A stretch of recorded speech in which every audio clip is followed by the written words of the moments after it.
রাশেদ মাকসুদের এই কমিশনের ২১ মাসের সময়টাকে উনি যদিও পদত্যাগপত্রে বলেছেন খুবই স্বল্পকালীন সময়ে অল্প অল্প করে যে ক্ষতটা তৈরি হয়েছে বাংলাদেশের পুঁজিবাজার ইতিহাসে তা নজিরবিহীন। ১৪৮৮ কোটি টাকা গত ১৮ মাসে আমরা ফাইন ইম্পোজ করেছি, ৫,২৩,০০,০০০ টাকা আদায় হয়েছে। অবশেষে ২১ মাসের সময়কাল পার করে পদত্যাগ করলেন সিকিউরিটিজ অ্যান্ড এক্সচেঞ্জ কমিশন বিএসইসির চেয়ারম্যান খন্দকার রাশেদ মাকসুদ। তার সঙ্গে আরও ৪ জন যে কমিশনার ছিলেন তারা পদত্যাগ করেছেন। তিনি পদত্যাগপত্রে লিখেছেন যে সিকিউরিটিজ অ্যান্ড এক্সচেঞ্জ কমিশনের এই দায়িত্ব পালনকালে যে ২১ মাসের স্বল্পকালীন সময়ে তিনি ৫টি বিধিবিধান করেছেন, আরও ৩টি বিধিবিধান রুলস সেগুলো তৈরি করেছেন, গেজেটের অপেক্ষায় আছেন। তিনি পুঁজিবাজার উন্নয়নে ব্যাপক কাজ করেছেন। তিনি যে কাজটি এখানে বলেছেন তার বাইরে যেটি অংশটুকু বলেননি সেই সম্পর্কে একটু তথ্য দিব। আজকে যখন পদত্যাগপত্র তিনি অর্থ মন্ত্রণালয় দিয়েছেন সেখানে নতুন হয়তো আরেকজন কমিশন গঠন করে আরেকজন চেয়ারম্যান নিয়োগ দেওয়া হবে এবং তারপরে ৪ জন সদস্য নিয়োগ দেওয়া হবে। সেই ফাঁকে বলে রাখি রাশেদ মাকসুদ ২১ মাসের সময়কে বলছেন শর্ট টার্ম। এই শর্ট টার্মের মধ্যে স্বল্পকালীন সময়ে তিনি যেটা করেছেন বাংলাদেশের পুঁজিবাজারের ইতিহাসে এটা নজিরবিহীন।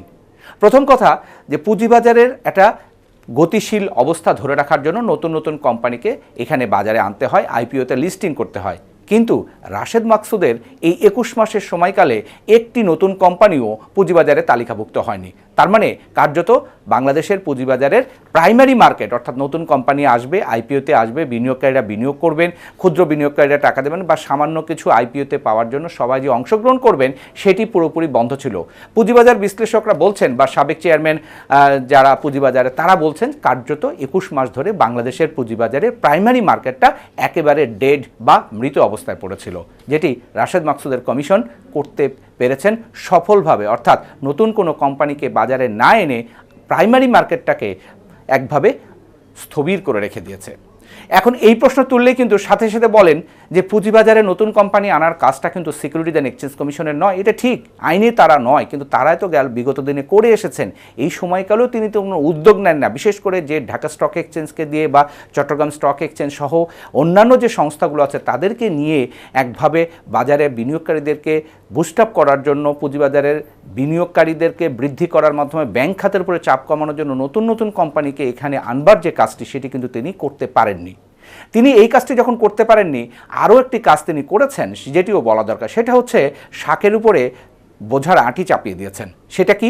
সেটা হচ্ছে বিভিন্ন অনিয়মের দায়ে ১,৫০০ কোটি টাকা জরিমানা করেছেন বিনিয়োগকারী সহ সিকিউরিটিদের যে প্রতিষ্ঠানগুলো আছে, ব্রোকারেজ হাউস সহ বিভিন্ন প্রতিষ্ঠান, সেই ব্যক্তি এবং প্রতিষ্ঠান নামে ১,৫০০ কোটি টাকার জরিমানা করেছেন মাত্র ২১ মাসে। কিন্তু আদায় হয়েছে কত? তিনি বলছেন যে ৫ কোটি টাকার কিছু বেশি আদায় হয়েছে। তার মানে ১,৫০০ কোটি টাকা এই পড়তি পুঁজিবাজারে যখন রাজনৈতিক টানাপোড়েন যখন তৈরি হলো, তারপরে জুলাই অভ্যুত্থানের মধ্য দিয়ে নতুন সরকার ক্ষমতা এলো, পুঁজিবাজারের অবস্থা তখনও খুবই বেগতিক। সেই পড়তি বাজারে ১,৫০০ কোটি টাকা জরিমানা করে তিনি একটা রেকর্ড তৈরি করলেন। এই রেকর্ডটা এখানেই শেষ নয়, তার সাথে যিনি করেছেন কয়েকশো বিভিন্ন ব্যক্তি এবং প্রতিষ্ঠানের বিও অ্যাকাউন্ট তিনি সাসপেন্ড করে রেখেছেন, এখন পর্যন্ত আছে। তাহলে এই যে সাসপেন্ড করে রাখা হলো সেই লোকগুলো কিন্তু কার্যত পুঁজিবাজারে আর বিনিয়োগ করতে পারলো না বা সেই তাদের টাকা পয়সাগুলো ওই অবস্থায় পড়ে থাকলো। শুধু তাই নয়, পুঁজিবাজারের এই যে টাস্ক ফোর্স গঠন করা হয়েছিল সেখানে 2টো কমিটি কাজ করেছিল সংস্কার করার জন্য। তাদের উপরে যে দায়িত্ব ছিল সেটা 18 মাসে যে প্রস্তাবগুলো দিয়েছে সেটাও কিন্তু একটা প্রশ্নবিদ্ধ, কারণ এই কাজটা করার জন্য 18 মাস লাগতো না। কেন 18 মাস লেগেছে তার পেছনেও কিন্তু একটা অর্থনৈতিক সম্পর্ক আছে। কমিশনের যারা সদস্য হয়েছিলেন বা টাস্ক ফোর্সের যে মেম্বাররা যারা ছিলেন তারা মিটিং করলেই টাকা নিতেন 10,000 টাকা করে। একই দিনে কয়েকটা পর্যন্ত মিটিং করেছেন, 4টা 5টা 7টা মিটিং দেখিয়ে তারা কিন্তু এখান থেকে টাকা নিয়েছেন। একইভাবে কিন্তু সম্মানীয় নিয়েছেন 2 লাখ টাকা পর্যন্ত। ফলে তাদের এই যে সংস্কার প্রস্তাবের যে লোকগুলো এখানে জড়িত ছিল সেই কাজটাকে করতে গিয়ে কিন্তু বিপুল অঙ্কের টাকা পুঁজিবাজার থেকে কিন্তু সিকিউরিটিজ অ্যান্ড এক্সচেঞ্জ কমিশন তাদের যে তহবিল সেখান থেকে খরচ করেছেন।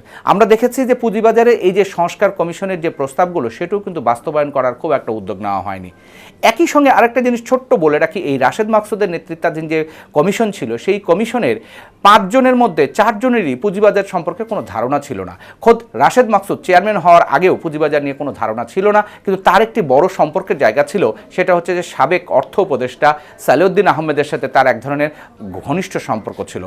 অভিযোগ রয়েছে যে সাবেক অর্থ উপদেষ্টা সালেউদ্দিন আহমেদের বন্ধুর জামাই হিসাবে রাশেদ মাকসুদকে তিনি খুব প্রিফার করতেন, অর্থাৎ সর্বোচ্চ তিনি তাকে ওন করতেন। আর এই ওনারশিপের জন্যই আমরা দেখেছি যে বিগত দিনে কোনো ধরনের যে কোম্পানি আনতে না পারা, এতগুলো ব্যক্তি এবং প্রতিষ্ঠানের বিরুদ্ধে তার যে পাহাড়সম জরিমানা করা, তারপরে তাদের বিও অ্যাকাউন্ট সাসপেন্ড করার পাশাপাশি খোদ পুঁজিবাজারের ভেতরে 21 জন কর্মকর্তার বিরুদ্ধে মামলা দিয়েছে এই রাশেদ মাকসুদ।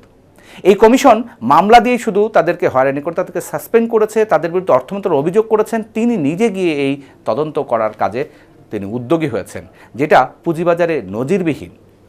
সেদিন কি ঘটেছিল, পুঁজিবাজারের সেই আন্দোলনকারীরা যখন মাঠে, তখন সিকিউরিটিজ অ্যান্ড এক্সচেঞ্জ কমিশনের কর্মকর্তারা তারা তাদের কিছু দাবি দাবা নিয়ে কথা বলবার জন্য সিকিউরিটিজ অ্যান্ড এক্সচেঞ্জ কমিশনের কমিশনার এবং চেয়ারম্যানের কাছে গিয়েছিল।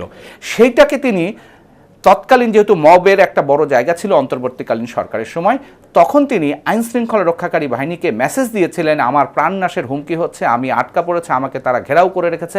এই রকম একটা ভুল তথ্য দিয়ে আইন শৃঙ্খলা রক্ষাকারী বাহিনীকে ভুল বুঝিয়ে সিকিউরিটিজ অ্যান্ড এক্সচেঞ্জ কমিশনের ভবনে ঢুকিয়ে বেধড়ক পেটানো হয়েছিল সেই কর্মকর্তাদের। এবং যাদের অনেককে কেন পেটানো হচ্ছে তারা কিন্তু কেউ জানতো না, তারা ভেতরে অবস্থান করছিলেন, তারা কমিশনের সাথে কথা বলছিলেন। তিনি নিজেই বলছেন যে তিনি কমিশনের সদস্যদের নিয়ে কথা বলছিলেন, অথচ বাইরে থেকে আইন শৃঙ্খলা বাহিনী এনে পেটানো হলো। এবং তারপরে যেটা করলো হলো, নজিরবিহীনভাবে তাদের বিরুদ্ধে মামলা দেওয়া হলো। সেই মামলা এখনও চলছে 21 কর্মকর্তার বিরুদ্ধে।